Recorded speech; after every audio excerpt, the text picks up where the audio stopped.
আসসালামু আলাইকুম। সো আজকে আমি একটা গোল্ড এন্ট্রি নিয়েছি।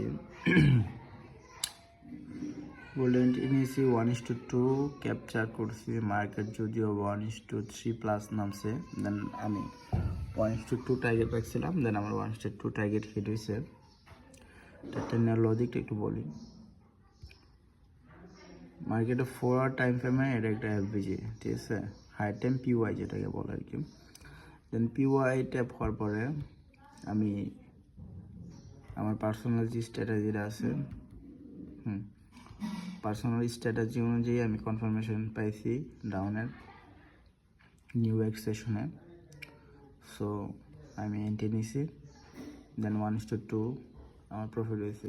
কালকে কিন্তু একটা এন্ট্রি নিয়েছিলাম ইউরো ইউএসডিতে সেম, কিন্তু প্রফিট হয় না, ঠিক আছে।